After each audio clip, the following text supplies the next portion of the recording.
Shalom, puji Tuhan, teman mitra pelayan yang saya kasih dan saya hormati. Pada perjumpaan kita kali ini saya mengajak teman-teman semuanya untuk kita belajar bersama bagaimana agar kita melayani tetap pada fokus, tujuan, visi yang sudah Tuhan taruh. Apapun tantangan kesulitan kita. Karena itu tema yang saya bagikan untuk kita renungkan bersama adalah pelayanan yang digerakkan oleh visi. Nah, saudaraku, mari kita lihat sejenak Markus pasal 1 ayat 35 sampai dengan 39. Markus pasal 1 ayat 35 sampai 39. Pagi-pagi benar, waktu hari masih gelap, ia bangun dan pergi keluar. Ia pergi ke tempat yang sunyi dan berdoa di sana. Tetapi Simon dan kawan-kawannya menyusul dia. Waktu menemukan dia, mereka berkata, "Semua orang mencari engkau." Jawabnya, "Marilah kita pergi ke tempat lain, ke kota-kota yang berdekatan, supaya di sana juga aku memberitakan Injil. Karena untuk itu aku telah datang." Lalu pergilah ia ke seluruh Galilea dan memberitakan Injil dalam rumah-rumah ibadat mereka dan mengusir setan. Amin. Demikianlah sabda Tuhan. Mari kita berdoa. Bapa, terima kasih buat firman-Mu. Biarlah firman-Mu ini boleh mendorong setiap kami. Apapun tantangan kesulitan kami, kami tetap melayani. Biarlah pelayanan kami, pelayanan yang digerakkan oleh tujuan. Terima kasih pakai hamba-Mu dalam menerjemahkan firman yang sudah kami baca, kami dengar. Berkat Tuhan menyertai kami. Dalam nama-Mu Tuhan Yesus kami berdoa. Haleluya. Amin. Puji Tuhan, saudara yang saya kasih, ada baiknya sebelum saya menjelaskan lebih detail tentang perikop Markus pasal 1 ayat 35 sampai 39, kita coba ke belakang. Peristiwa yang mendahului apa yang kita bahas ini. Dalam Markus pasal 1 ayat 34. Ia menyembuhkan banyak orang yang menderita bermacam-macam penyakit dan mengusir banyak setan. Ia tidak memperbolehkan setan-setan itu berbicara sebab mereka mengenal dia.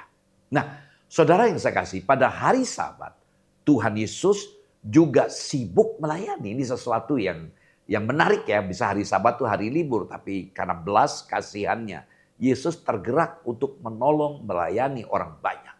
Nah saudara, setelah mengajar di rumah ibadat dan bahkan mengusir setan dari orang-orang yang sedang kerasukan, Tuhan Yesus pergi ke rumah Simon.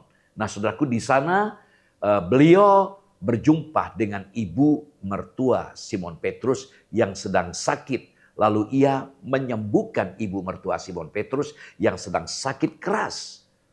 Dan Tuhan Yesus bukan hanya melayani orang banyak, tapi juga melayani pribadi-pribadi yang membutuhkan dia. Jadi pelayanan Tuhan Yesus pada hari Sabat tidak berhenti sampai di situ, saudaraku. Orang banyak kemudian datang menemui beliau untuk disembuhkan. Baik dari penyakit maupun dari kerasukan setan. Namun yang sangat menarik, Markus sang penulis Injil ini memberikan kesaksian bahwa ayat yang kita baca tadi dalam Markus 1 ayat 34, bahwa Yesus tidak memperbolehkan setan-setan itu berbicara mengenai dia. Nah, untuk saat itu Yesus tidak ingin orang banyak mengenali siapa dia yang sesungguhnya. Saudara, terlihat bahwa bagi Tuhan Yesus pelayanannya bukanlah untuk mengejar popularitas dirinya sendiri. Dia tidak perlu dikenal dan bahkan terkenal agar mau melayani. Terlihatlah saudaraku bahwa dengan setia dan didasarkan oleh belas kasihan, Yesus bersedia melayani orang-orang yang sedang membutuhkan dia seharian penuh, saudaraku. Jadi bukan untuk mengundang pujian bagi dirinya. Ya, dia tidak mencari pujian bagi dirinya sendiri. melainkan semua ditujukan bagi kemuliaan Allah Bapa.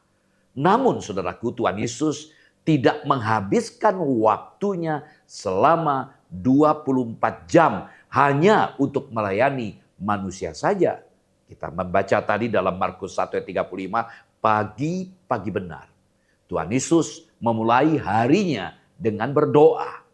Simon yang bangun pagi-pagi, ya pagi-pagi benar dia bangun dan tidak menemukan Tuhan Yesus. Karena apa? Karena ketika orang masih tidur, Tuhan Yesus sudah pergi keluar rumah untuk mencari tempat dengan tujuan ia dapat menyendiri dengan Bapaknya. Istilahnya saat teduh, sate.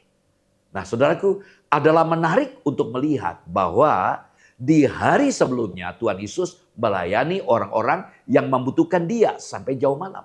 Meskipun begitu kesibukannya hingga larut malam itu tidak menghalangi Yesus untuk menyediakan waktu pribadinya untuk bersekutu dengan Bapaknya pagi benar. Saudara, tindakan Yesus ini seolah menyatakan bahwa berdoa itu merupakan satu persiapan penting yang harus beliau lakukan sebelum beliau memulai harinya. Dan ketergantungan kepada Bapa melalui doa membuat ia dimampukan untuk melayani dengan maksimal seperti yang kita lihat pada bacaan sebelumnya tadi. Jadi jika Yesus merasa perlu memiliki waktu untuk bersendiri dengan Bapa dan berdoa, maka saudara dan saya pun butuh waktu seperti itu. Ini bukan hanya bagi mereka yang melayani secara khusus, baik di gereja atau di tempat pekerjaan, dalam bidang kerohanian. Siapapun kita yang meyakini bahwa segala yang kita lakukan sesungguhnya merupakan pelayanan, seharusnya menggali kekuatan kita melalui doa-doa yang kita panjatkan hubungan pribadi kita dengan Tuhan Yesus. Saudaraku, jangan sampai saudaraku kita terlalu sibuk sehingga tidak memiliki waktu untuk bersendiri dengan Allah dan berdoa. Sebagai orang-orang yang hidup melayani Tuhan, maka kita harus berdisiplin menyediakan waktu untuk berdoa dengan tidak terburu-buru. Bila kita tidak menyediakan waktu itu untuk berdoa, maka akan ada hal-hal lain yang mengisi waktu kita. Dan bisa saja itu menjadi sesuatu yang tidak menyenangkan hati Tuhan. Nah saudaraku, jadi kita belajar di sini bahwa Tuhan Yesus memberikan sebuah model, sebuah contoh teladan tentang apa yang dilakukannya ketika mengawali harinya. Hal pertama yang beliau lakukan adalah bersekutu dengan Bapa. Hal ini menjadi sebuah disiplin rohani yang dilakukan dengan tekun. Yesus mengawali hari-harinya dengan langsung berkomunikasi dengan Bapaknya. Yesus memperlihatkan harmonisasi antara doa dan kerja. Nah saudaraku, kehidupan Yesus merupakan contoh bagi kita sebagai para pengikut-pengikutnya. Beliau meneladankan bagi kita, saudaraku, untuk apa? Untuk menjalin relasi dan komunikasi dengan Bapa secara kontinu, secara terus-menerus. Akhirnya kita melihat Simon dan kawan-kawannya menemukan Yesus. Sapaan mereka itu menunjukkan betapa mereka tidak memahami Yesus. Mereka lalu memberitahukan kepada Yesus bahwa semua orang sedang mencari dia. Mereka mengira dia tidak mau menemui orang-orang itu. Mereka tidak menyadari bahwa Yesus tetap memikirkan orang banyak. Juga ketika wajahnya dipalingkan kepada Bapaknya. Saudaraku, mari kita lihat Markus 1 ayat 38. Jawabnya, marilah kita pergi ke tempat lain, ke kota-kota yang berdekatan, supaya di sana juga aku memberitakan Injil, karena untuk itu aku telah datang. Dalam teks bahasa aslinya, karena untuk itu aku telah datang, saya lebih suka terjemahannya, karena untuk tujuan ini aku telah datang. Karena untuk tujuan ini aku telah datang. Beberapa terjemahan yang saya amati dalam bahasa Inggris, baik New American Standard Bible, untuk itu aku telah datang, sama seperti yang kita punyai. Dalam New King James, ya, karena untuk maksud tujuan itulah aku muncul. Dalam New Revised Standard Version, karena hal itu adalah apa yang aku lakukan. Dalam terjemahan New Jerusalem Bible, karena itulah penyebab kedatanganku. Nah, saudaraku, dari ayat-ayat ini kita bisa mengambil sebuah kesimpulan. Yesus tahu apa yang menjadi tujuannya. Saudaraku, sikap Yesus yang sebenarnya tanpa dari jawabannya, marilah kita pergi ke kota-kota yang berdekatan. Yesus tidak meninggalkan Kapernaum dengan maksud menghindari orang banyak. Sebaliknya beliau malah hendak mencari dan memperhatikan penduduk kota-kota dan desa-desa, atau boleh saya sebutkan Komopolis di wilayah Kapernaum yang jumlahnya lebih besar daripada jumlah penghuni kota induk itu sendiri. Nah, saudaraku, kita lihat kembali baca Markus 1 ayat 39. Lalu pergilah ia ke seluruh Galilea dan memberitakan Injil dalam rumah-rumah ibadat mereka dan mengusir setan.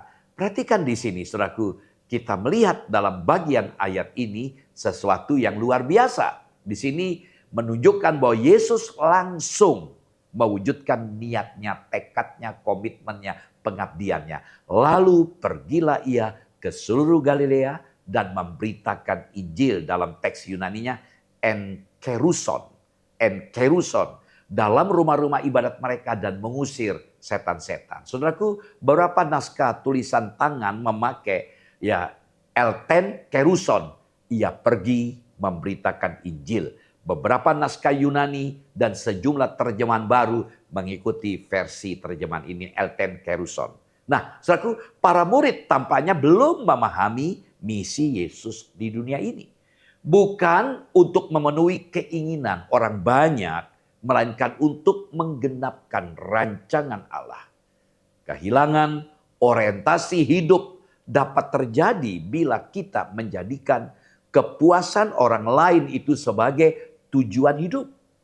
Saudaraku, mungkin saja dengan begitu kita jadi disukai orang banyak. Dan nama kita lebih populer, lebih dikenal. Itu kan kebanyakan orang ya seperti seorang artis entertain dikenal.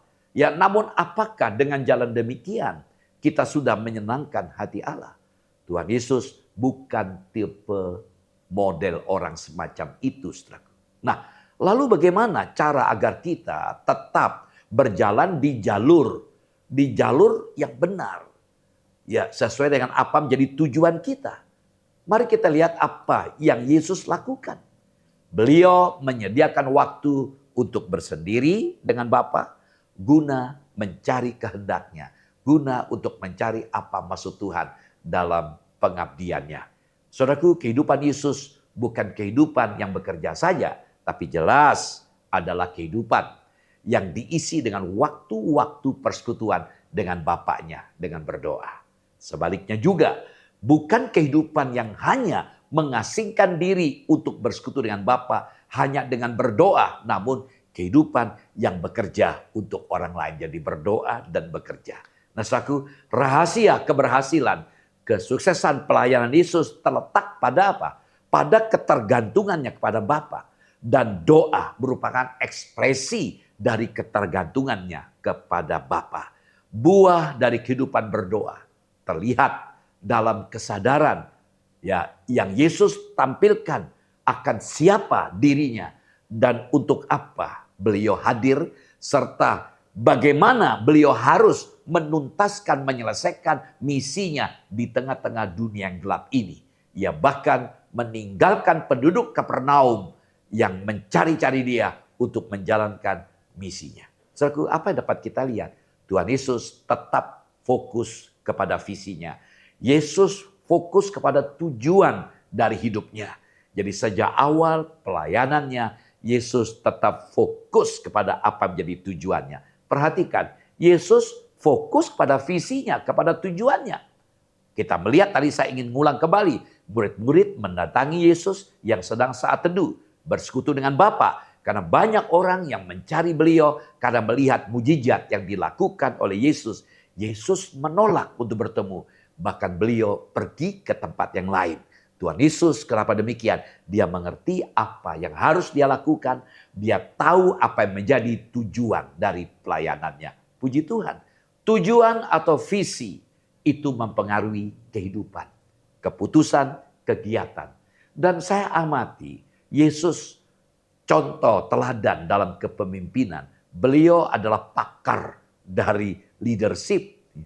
Kalau kita melihat Stephen Covey dalam bukunya 7 kebiasaan manusia yang efektif, ada dalam diri Yesus. Jadi sebelum buku ini terbit, ribuan tahun yang lalu, Yesus sudah menyatakan dalam sikap pelayanannya. Yaitu di mana kita melihat dalam 7 Habits, kemenangan pribadi atau kemandirian. Ada 3 aspek kan.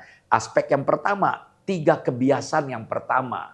Mengarahkan pembaca dari apa? Dari ketergantungan menuju kemandirian. Artinya kemenangan pribadi. Nah, yang pertama, kebiasaan pertama, jadilah proaktif. Yesus lakukan itu. Dia mengambil inisiatif dalam kehidupan dengan menyadari bahwa keputusan yang kita lakukan dan bagaimana kita terkait dengan prinsip-prinsip kehidupan adalah faktor determinasi primer. Jadi determinasi primer untuk apa? Efektivitas dalam kehidupan kita. Mengambil tanggung jawab terhadap pilihan yang kita buat dan konsekuensi berikutnya yang mengikutinya. Stephen Covey mengartikan tanggung jawab atau responsibility sebagai respon, ability, kemampuan untuk melakukan respon atau stimulus yang dihadapi. Yesus lakukan itu. Kebiasaan kedua, mulailah dari akhir dalam pikiran. Mulailah dari akhir dalam pikiran. Temukan diri sendiri dan klarifikasi nilai-nilai karakter dan tujuan hidup Anda yang sangat penting. Gambarkanlah, bayangkan karakteristik ideal untuk setiap peran yang berbeda dan hubungan dalam hidup Anda. Yesus lakukan itu. Kebiasaan ketiga, dahulukan yang utama. Yesus berikan contoh itu. Rencanakan sebagai pelajaran bagi kita, prioritaskan eksekusi tugas-tugas mingguan kita berdasarkan skala kepentingannya terlebih dahulu dibandingkan skala urgensinya. Evaluasi apakah usaha yang sudah kita lakukan sudah sesuai selaras dengan nilai-nilai karakter yang kita inginkan, mendorong kita semakin dekat pada sasaran dan memperkaya peranan dan hubungan yang diuraikan dalam poin kedua tadi, kebiasaan kedua. Dan Yesus memberikan contoh hal itu luar biasa. Jadi kita melihat di sini tujuan, visi, mengontrol kegiatan, aktivitas kita pada masa kini. Jadi perhatikan hubungan tujuan dan keyakinan. Yesus datang untuk menebus dosa manusia. Yesus mengerti apa yang harus dia lakukan karena fokus kepada Injil, kepada good news, kabar baik yang memberikan keselamatan atau kelepasan bagi manusia berdosa. Kalau kita bandingkan dengan teologi Paulus tentang pemberitaan Injil juga sama. Paulus juga mengikuti teladan Yesus. Dia rela berkorban, bahkan tidak takut mati, rela mati demi Injil. Dalam 1 Korintus 9 ayat 16 dia berkata, celakalah aku apabila aku tidak memberitakan Injil. Jadi kita melihat di sini visi, tujuan, erat hubungannya dengan keyakinan teologi. Kenapa seringkali kita tidak mampu berjalan menjalankan visi kita? Karena keyakinan kita. Kalau kita punya keyakinan bahwa manusia itu berdosa, manusia itu butuh penebusan, maka keyakinan ini akan menolong kita untuk tetap menjalankan visi kita. Perhatikan, mata Yesus tetap tertuju kepada tujuan kedatangannya. Nah, ini yang menarik, karena tanpa tujuan ini, maka tidak ada keselamatan bagi manusia. Dia tertuju pada tujuannya dan Yesus mengejarnya dengan cermat. Ia juga tidak mau dipengaruhi oleh desakan-desakan atau bujukan-bujukan sahabat-sahabatnya untuk mundur dari tujuannya itu. Karena itu beliau pergi ke seluruh Galilea dan memberitakan kabar baik dalam rumah-rumah ibadat mereka, dan untuk mempertegaskan dan meneguhkan pengajaran-pengajarannya. Ia mengusir setan-setan. Perhatikanlah, pengajaran Yesus itu merupakan kehancuran iblis. Nah, iblis tidak senang kalau kita berjalan berdasarkan tujuan ini. Karena itu Yesus tidak mau terjebak. Dia bangun hubungan dengan Bapa. Dan hubungan itu yang mendorong dia untuk tetap menaruh fokus. Waspadalah. Visi bisa pudar. Visi itu bisa lenyap. Visi itu bisa hilang. Visi itu bisa mati. Nah, jadi kegiatan fokus kepada pelayanan dan kebutuhan gereja kadang-kadang saudaraku bisa mengacaukan kita. Karena itu hati-hati. Terkadang kita lebih kepada program oriented. Fokus kita hanya kepada aktivitas pelayanan. Apa yang dibutuhkan gereja. Tapi kita lupa dengan tujuan. Apa? Harusnya tujuan ini yang mengatur aktivitas. Tujuan ini yang mengatur kegiatan-kegiatan kita. Saudaraku, pelayanan itu bersifat kegiatan. Atau dikontrol oleh kegiatan-kegiatan gereja. Cenderung, saudaraku, menjadi tidak sehat secara rohani. Ya, ketika dilepaskan dari visi. Karena itu hati-hati dengan program oriented. Orientasi kita hanya pada program. Maka cenderung menjadi tidak sehat. Gereja begitu sibuk, kita begitu sibuk dalam pelayanan. Tapi tujuan utama untuk penebusan dosa, keselamatan manusia kita abaikan. Maka itu tidak sehat. Yesus mengerti dan dia tahu apa menjadi penghalang visi. Karena itu dia sengaja menghindar dari orang banyak untuk pergi. Karena menghindar dari orang banyak ini sesuatu yang positif bagi dia. Karena tujuannya adalah memberitakan kabar baik. Ingat, orang banyak, ya artinya follower yang mengikuti beliau. Itu kesukaan manusia kan. Kita lebih senang kalau begitu banyak orang mengikuti kita. Yesus tidak mau terjebak dengan itu. Dia tetap pada tujuannya. Bukan menjadikan pengikut-pengikut mengikuti dia. Sehingga dia terjebak, terkecoh. Sampai mengabaikan apa yang jadi tujuannya. Saudaraku, ada 5 penghalang yang membuat kita sulit ya hidup dalam visi. Hidup yang digerakkan oleh tujuan, pelayanan digerakkan oleh visi. Yang pertama, ya penghalang pertama adalah lack of clarity. Artinya tidak jelas, kurangnya kejelasan tentang hakikat keberadaan kita. Bagaimana kita berada supaya visi itu bisa jalan. Dan seringkali di sinilah terjadi sehingga kita tidak bisa menyatu, kita ribut. Ya hati-hati kurang jelasnya ini. Kita perlu memahami keberadaan kita, hakikat kita. Yang kedua, comfortable. Ada rasa nyaman. Ya, kita merasa sudah berjuang mati-matian, sudah puas dengan pelayanan, merasa nyaman, membuat kita ujungnya mendua hati. Ya, yang mendua hati itu mediocrity. Nah, dalam pengalaman Yosua, dalam Yosua 18 ayat 3 di mana Tuhan berbicara, mereka jangan bermalas-malas. Dalam teks Ibrani, dalam Yosua pasal 18 ayat 3, di situ artinya menunda-nunda. Artinya tidak ada keinginan, ya, tidak ada beban. Artinya masa bodoh. Karena merasa apa? Sudah nyaman, sudah enak. Mediocrity. Itu gambar mediocrity sudah ada, sudah naik gunung, ada di tengah-tengah, nggak mau turun, nggak mau naik. Jadi ada di tengah-tengah gunung, mau naik malas, mau turun malas. Ini sangat membahayakan ketika kita merasa sudah berhasil. Yang ketiga, krisis, problem. Krisis dan problem seringkali membuat kita berhenti kepada tujuan kita. Kita patah semangat, kita kecewa, segala macam. Lalu yang keempat, selfishness. Artinya fokus kepada diri kita sendiri. Nah, hati-hati. Kerap kali ketika kita berhasil, merasa sudah sukses, kita puas dengan diri kita. Nah, ketika kita orientasi pada diri kita, tanpa kita sadari, kita dikuasai oleh hawa nafsu, ya kenikmatan dunia. Dah akhirnya ini bisa menghancurkan visi kita, ya. Dan yang kelima, visi bukan lagi menjadi penggerak. Ini yang sangat berbahaya. Nah, saudaraku yang saya kasih, Paul Borden, ya dikatakan visi bukan lagi sebagai penggerak. Vision is not a mover anymore. Jadi visi bukan lagi sebagai penggerak.